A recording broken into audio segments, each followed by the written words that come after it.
Perdana Menteri Inggris yang bukan Muslim, dia baca itu, dia ceritakan dia membaca itu, boleh lihat di YouTube ataupun di Google.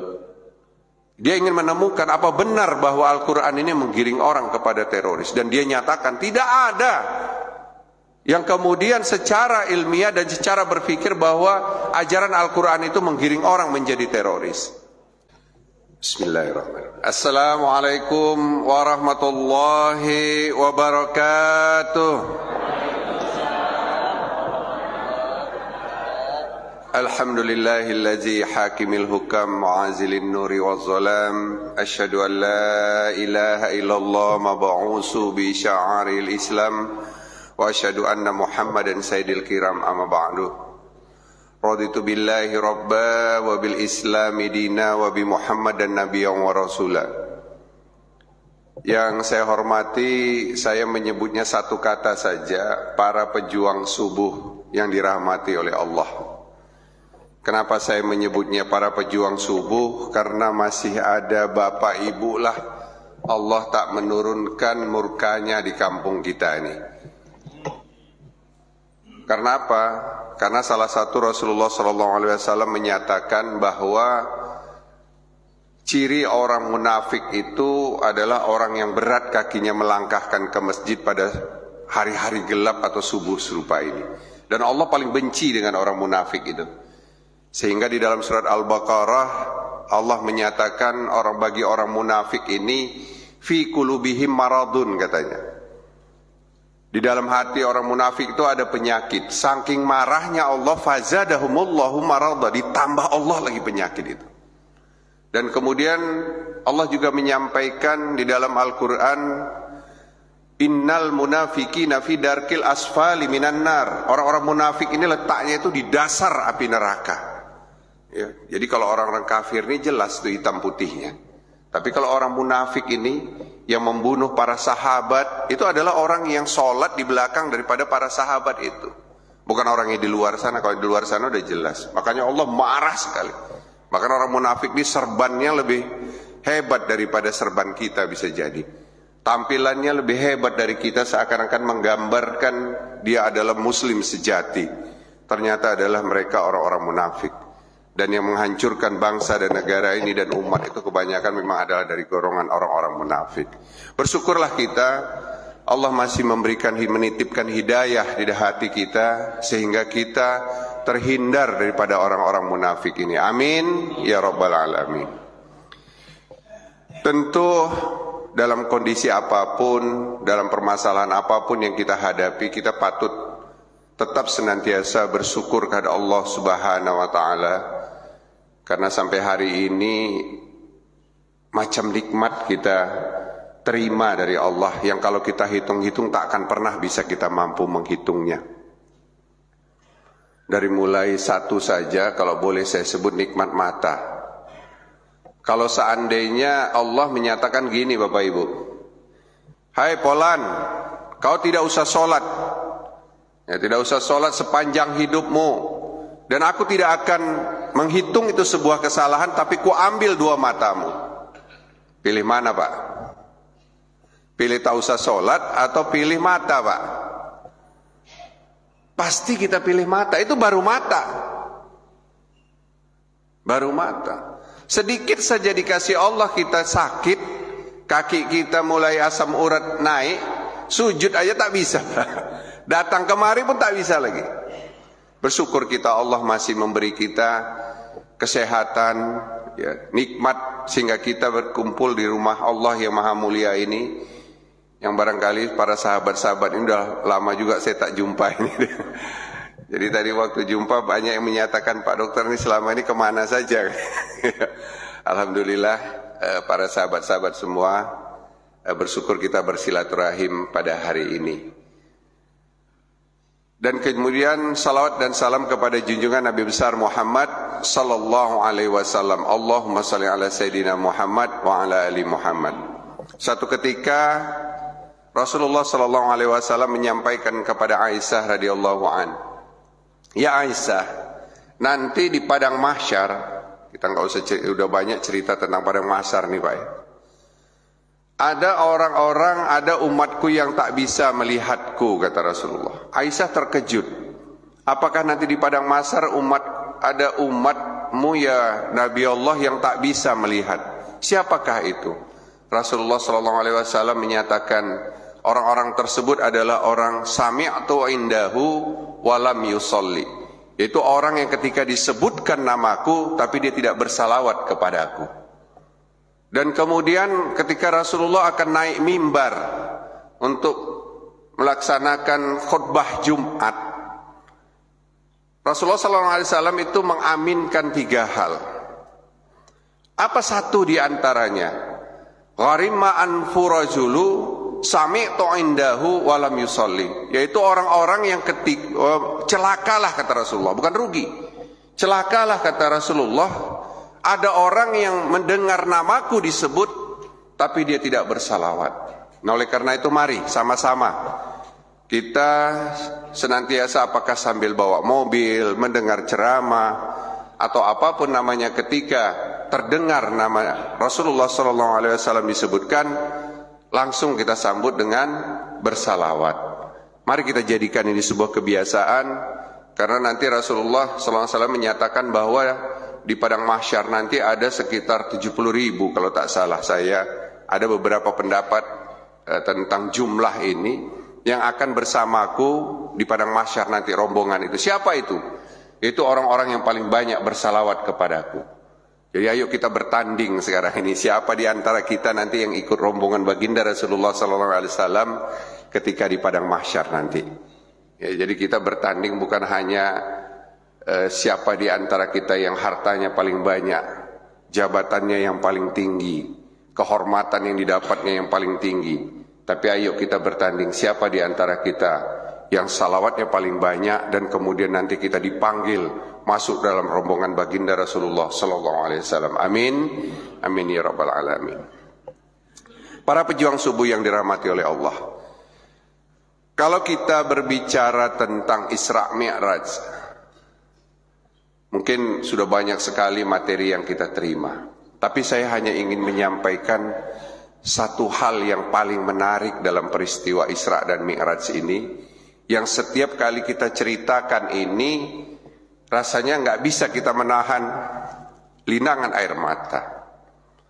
Peristiwa Isra dan Mi'raj ini dikenal disebut dengan Amul Huzni, atau tahun kepedihan, atau tahun kesedihan. Apa peristiwa yang membuat Rasulullah SAW paling bersedih pada peristiwa itu pada saat itu? Yaitu meninggalnya orang yang amat dia cintai dalam kehidupannya, yaitu Khadijah radhiyallahu anha. Kenapa Rasulullah begitu begitu mencintainya dan begitu sedih ketika kehilangan orang yang amat dicintai mendampinginya selama ini, yaitu Khadijah radhiyallahu anha. Kenapa? Barangkali mungkin di belakang ini banyak juga Khadijah pada zaman sekarang, Pak, ya. Bayangkan Khadijah itu adalah orang yang memiliki 2/3 aset, 2/3 kekayaan yang ada di kota Mekah. Dan semua dia habiskan untuk perjuangan baginda Rasulullah Sallallahu Alaihi Wasallam. Kita aja kadang-kadang kalau dimintai, bapak-bapak ngomong nih ke ibu-ibu ini, "Ma, masjid itu mau dibangun, Ma. Kayak mana kalau seandainya kita bantu 100 juta?" Pasti ibu-ibu mulai berpikir aja, nggak usah lah banyak kali, Pak, ya. Masih banyak kebutuhan kita lagi nih, yang inilah, yang itulah, segala macam. Sementara Khadijah, orang yang terkaya, memiliki harta yang amat banyak, dia habiskan sampai-sampai pada saat dia mau meninggal, pakaian itu udah compang-camping, Bapak Ibu. Pakainya koyak-koyak sampai dia berbisik kepada Fatimah, "Ya Fatimah, sampaikanlah kepada Rasulullah Sallallahu Alaihi Wasallam, aku mau meminta serbannya untuk menjadi kain kafanku." Bayangkan, dia tidak punya persediaan kain kafan. Karena apa? Habis hartanya untuk perjuangan agama Allah. Sehingga pada waktu itu Allah memerintahkan malaikat untuk membawa kain kafan untuk Khadijah radhiyallahu anha. Dan satu yang paling menarik apa yang disampaikan beliau pada akhir kehidupannya. Ya Nabi Allah, ya Rasulullah, seandainya aku nanti mati dan kemudian tulang-tulangku bisa kau pergunakan untuk menjadi jembatan dalam perjuangan agama Allah ini, ya Rasulullah, pakailah tulang-tulangku itu. Apakah kira-kira masih ada Khadijah pada zaman sekarang ini? Dalam kehidupan materialistis, dalam kehidupan mengukur kehidupan orang, penghormatan kepada orang karena hartanya, karena kedudukannya. Masih adakah Khadijah pada zaman sekarang ini? Masih mampukah kita Bapak Ibu mendidik para Khadijah pada saat ini? Mari ini menjadi iktibar bagi kita. Dan peristiwa Isra dan Mi'raj Nabi Allah, hikmah yang paling menarik adalah kesedihan Rasulullah karena ditinggalkan oleh orang yang amat dia cintai. Kalau kita mau ambil hikmah dari sisi ini, sesungguhnya perjuangan, bapak-bapak ingin berjuang untuk membesarkan agama Allah ini, hanya akan bisa sukses ketika didampingi oleh cinta daripada istri kita, kasih sayang daripada istri kita, pengorbanan daripada istri kita, keikhlasan daripada istri kita untuk berjuang. Ayo Bapak Ibu kita ajak istri-istri kita untuk sama-sama berjuang. Ayo para ibu-ibu bantu para suami, dorong para suami untuk berjuang membesarkan agama Allah ini. Kalau enggak karena kita, siapa lagi yang akan membesarkan agama Allah? Para pejuang subuh yang dirahmati oleh Allah.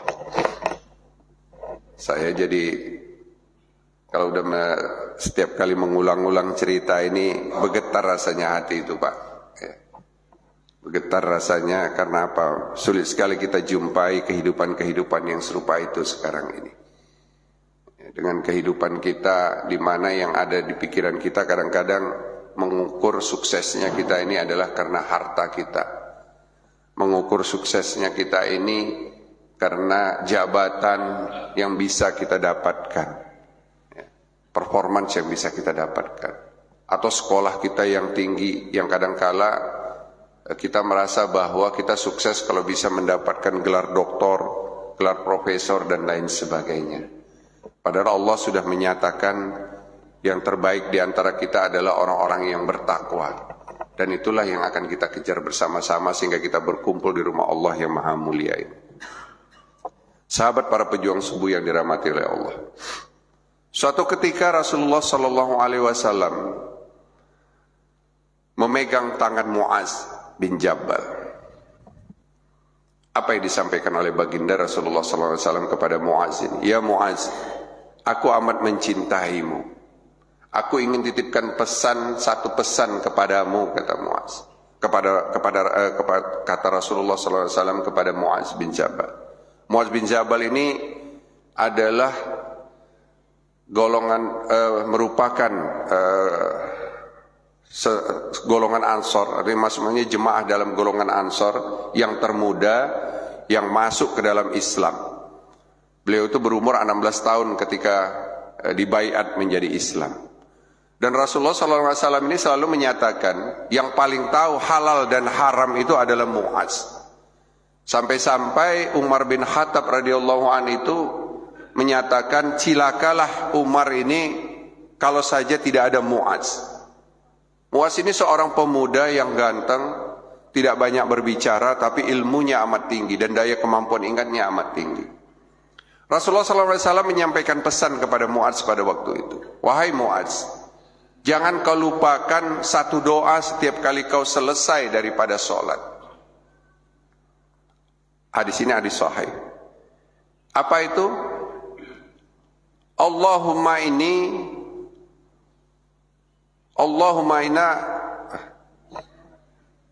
Allahumma ini ala zikrika wa syukrika wa husnil ibadati. Jadi kalau imam biasanya Allahumma a'inna. Kalau kita secara pribadi Allahumma a'inni ala zikrika wa syukrika wa husnil ibadati. Ini adalah pesan baginda Rasulullah SAW kepada Mu'adz dalam sebuah hadis sahih yang menyatakan setiap kali selesai sholat jangan lupa doa ini. Kenapa? Kalau kita kaji doa ini, mungkin sudah pernah juga saya ulang-ulang kaji ini. Karena kalau ceramah ini mengulang-ulang kajinya sebenarnya nih Pak. Bapak Ibu ini kadang sudah kita sudah sering mendengar, kita sudah tahu. Tapi biasanya kalau semakin kita asah-asah, pisau itu semakin tajam. Dan semakin tajam, semakin mudah kita menebang pohon. Ya. Ada 3 hal yang menarik yang disampaikan oleh baginda Rasulullah SAW kepada Mu'adz bin Jabal. Yang kalau saya menyebutnya merupakan 3 pokok pegangan hidup kita. Yang pertama, ya Allah, bantulah aku agar aku senantiasa bisa ingat kepadamu. Di dalam Al-Quran Allah menyatakan bahwa ada ciri-ciri orang berakal yang disebut dengan ulul albab. Jadi kalau tak ulul albab itu namanya orang apa itu Pak? Orang tak berakal. Siapa orang yang berakal itu? Allazina yazkurunallaha qiyamau wa qu'udau wa ala zunubihim wa yatafakkaruna fi khalqis samawati wal ardh. Allah menyatakan orang-orang yang berakal itu adalah orang yang senantiasa mengingat Allah. Pada saat kapan? Pada saat dia berdiri tegak. Dan kemudian pada saat dia duduk dan juga pada saat berbaring. Jadi artinya di dalam sistem kehidupan kita ini kita senantiasa mengingat Allah. Mungkin kalau mengingat Allah hati menjadi tenang dan segala macam sudah sering kita mendengar. Sesungguhnya orang-orang yang ulil albab ini orang yang berakal kata Allah itu adalah orang yang senantiasa mengingat Allah. Walaupun kalau kita lihat makna daripada ayat ini, mengingat Allah itu dengan segala macam ciptaannya. Mengingat Allah itu ada bermacam-macam. Fi qalbi, fi fi'li, fi qauli. Ya, kalau fi qauli itu yang kita lakukan setiap sholat. Apakah sendiri atau bersama-sama, ya silahkan. Atau pada acara-acara pengajian, kita berzikir, kita segala macam membaca ayat Allah. Fi qalbi itu biasanya banyak dilakukan oleh para sufi kita. Nah, kemudian fi fi'li dalam kehidupan. Kalau seandainya kita senantiasa apapun yang kita lihat dalam hidup dan kehidupan ini menjadi satu i'tibar, ya, menjadi sesuatu renungan kita untuk mengingat kepada Allah, maka pasti kita dikelompokkan ke dalam orang-orang yang ulul albab tadinya. Salah satu contoh yang paling menarik, berapa banyak orang yang mengkaji tentang apa di sebalik Allah menurunkan COVID kemarin. Mungkin sebagian kita hanya berpikirnya, oh ini penyakit menular, kita cegah, ya sudah, kita nggak kena, selesai. Oh ini penyakit menular, ada yang merasa, wah ini dipolitisir, padahal nggak ada masalah apa-apa. Ya. Hanya sekedar kita melihat persoalan-persoalan dari kulit luar saja persoalan COVID ini. Padahal sebenarnya Allah menurunkan COVID di muka bumi ini pada saat ini, itu adalah sesuatu membuktikan apa yang disampaikan Allah di dalam Al-Quran. Dan ini sesuatu yang menarik. Bapak Ibu bayangkan, para pejuang subuh semua bayangkan, Mekah, Madinah itu bisa ditutup gara-gara adanya kasus COVID ini. Pernah nggak kita membayangkan ada apa sebenarnya COVID ini? Terlepas dari dialektika yang terjadi, istilah ini direkayasa oleh WHO, ini untuk segala macam. Tapi kenyataannya, Mekah, Madinah, kota suci, kota yang menjamin keamanan di dalamnya, disampaikan di Allah di dalam Al-Quran, ditutup. Ada apa?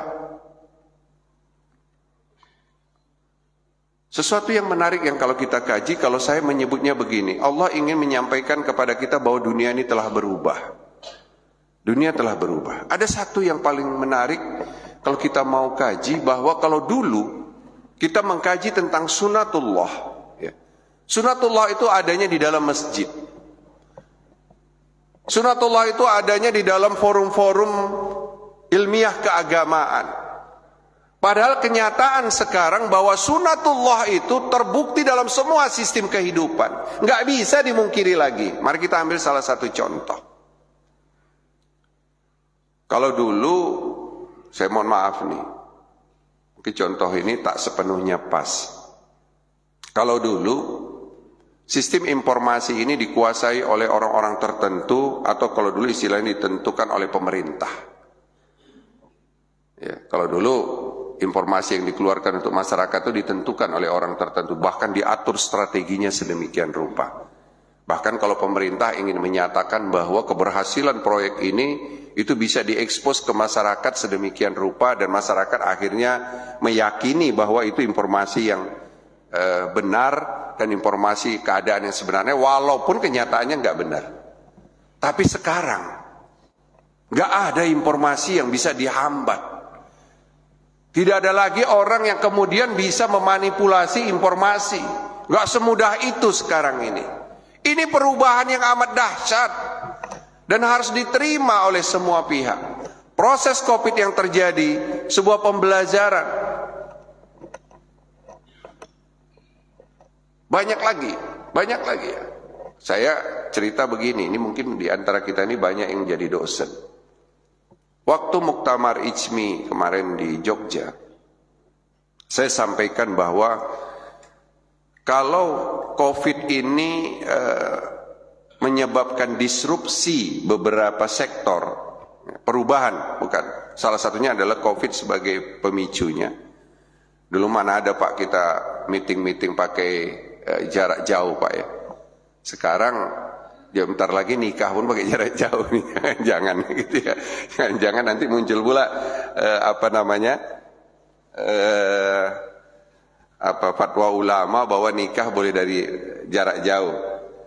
Ya, semua sekarang jarak jauh sudah bisa kita berkomunikasi dan lain sebagainya. Dulu enggak, itu hampir langka sekali kita lakukan.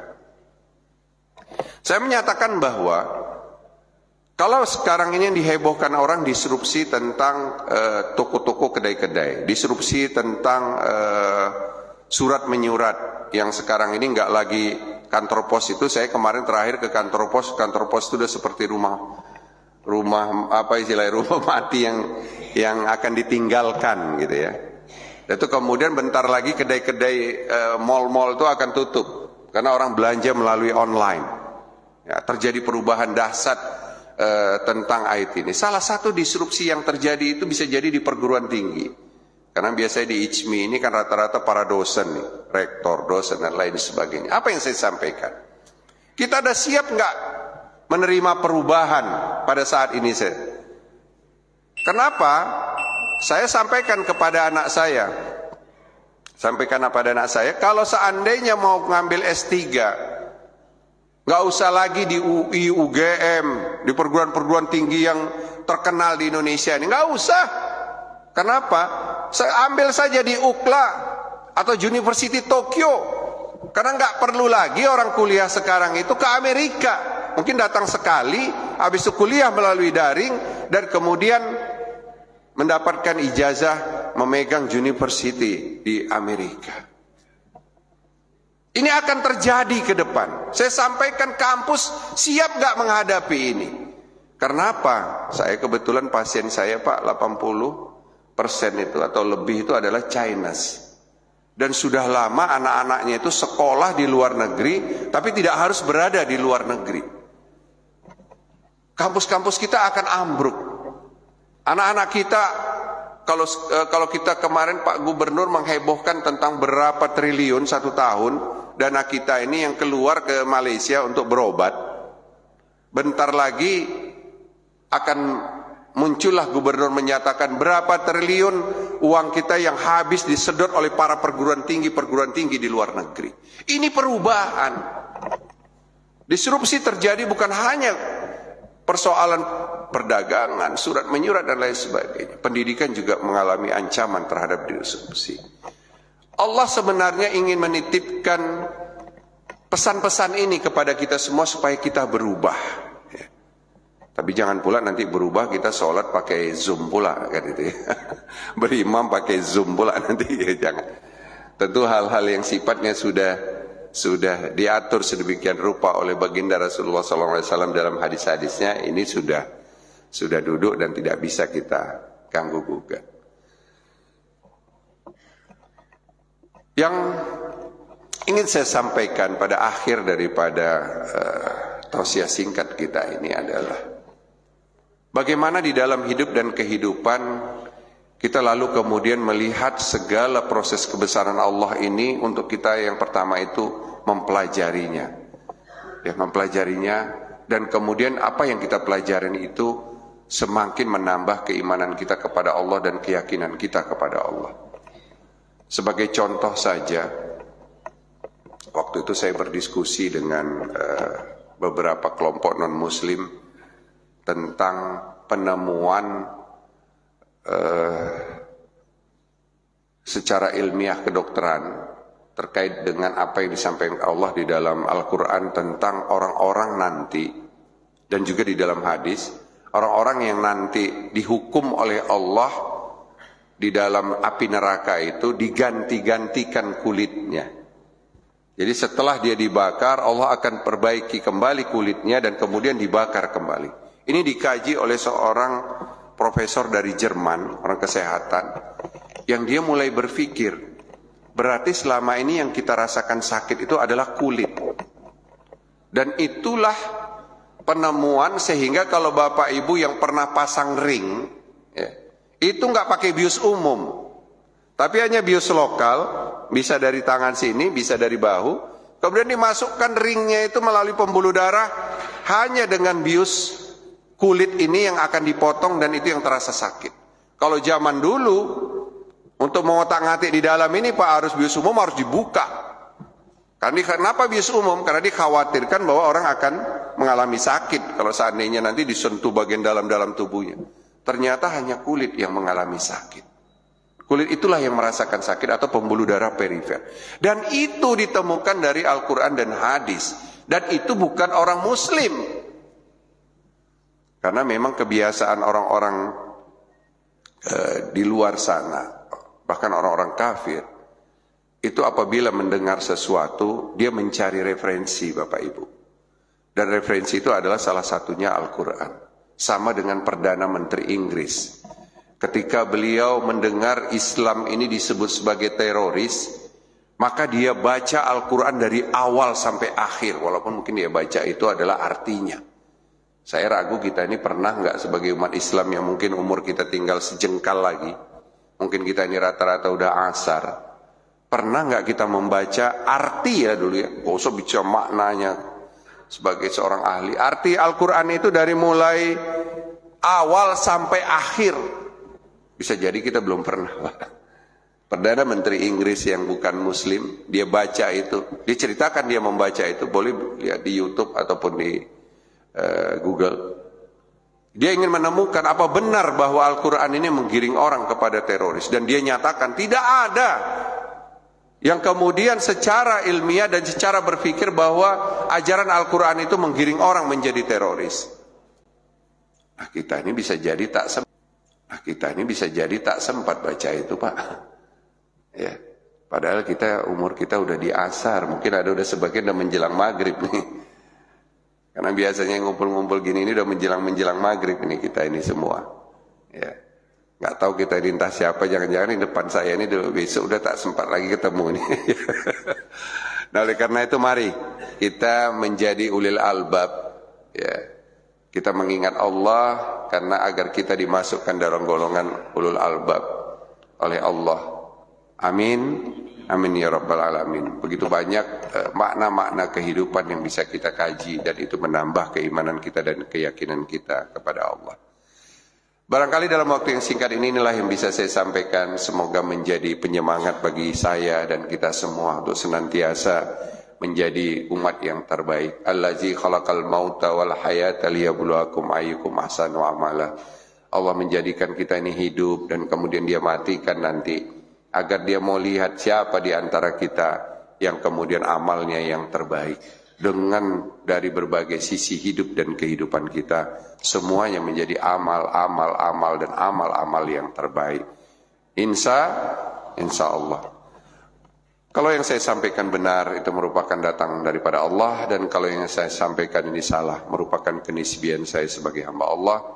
Kepada sahabat pejuang subuh semua saya mohon maaf, dan kepada Allah saya mohon ampun. Subhanakallahumma wa bihamdika asyhadu an la ilaha illa anta astaghfiruka wa atubu ilaik. Billahi taufiq wal hidayah. Assalamualaikum warahmatullahi wabarakatuh.